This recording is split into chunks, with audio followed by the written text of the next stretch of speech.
Agi Sinausing, Loinana Igi colleagues,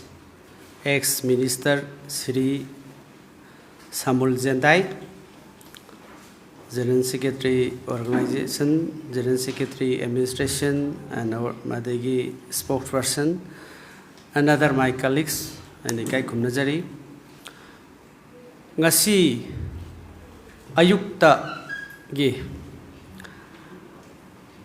Urkhul district Hunfun village amasung Hundung Thawai Jau village anigi khana chainaba thodok amada hauju phawada village ki khunja ani sigre amasung Manipur rifle gi personnel ama sire haiba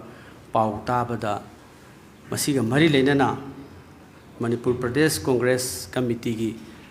side tegi yamna nungaitaba phongdokpa amasung thodok asi yamna painful loiba yamna thamoi sokpa adagi yamna awaba phongdokpa siga mari leinana thamjari ngasigi numidasi Gandhi Jayanti haiba Non-Violence Day, International Non-Violence Day.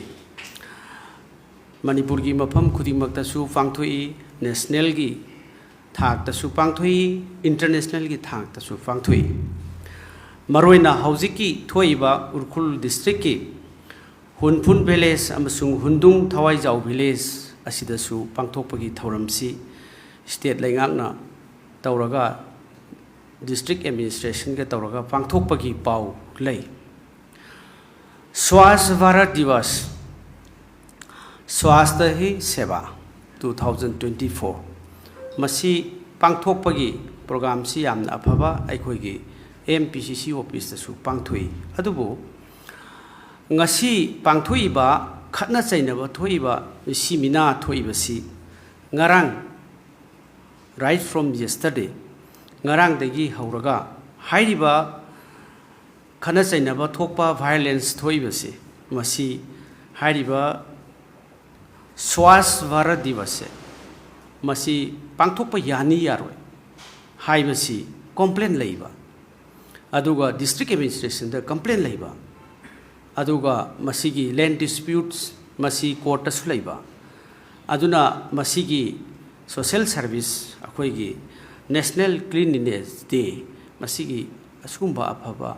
program se pangthokpasi masida aikoi ki violence tholakpasi masi yamna nungaite aina hanbada leiriba Hunfun village ki khunjasing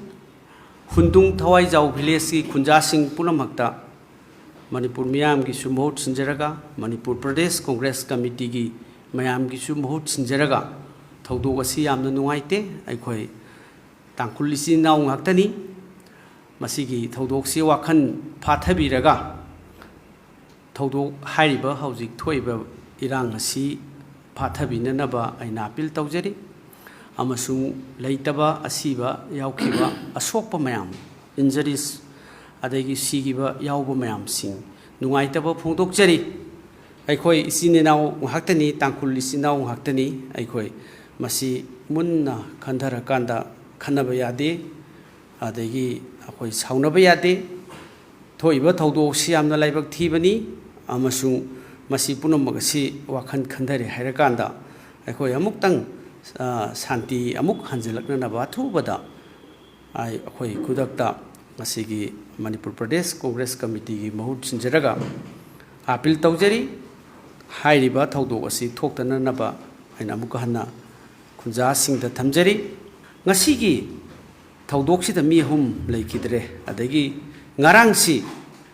hairiba social service ki tawba yani yaroi hariba mafam si changba yani yaroi haibana singbasi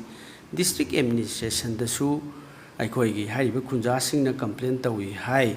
aduga kari gidamakta haujik ngasi mak misi mina thoibase district administration plus Home Department na karigi serious oidabano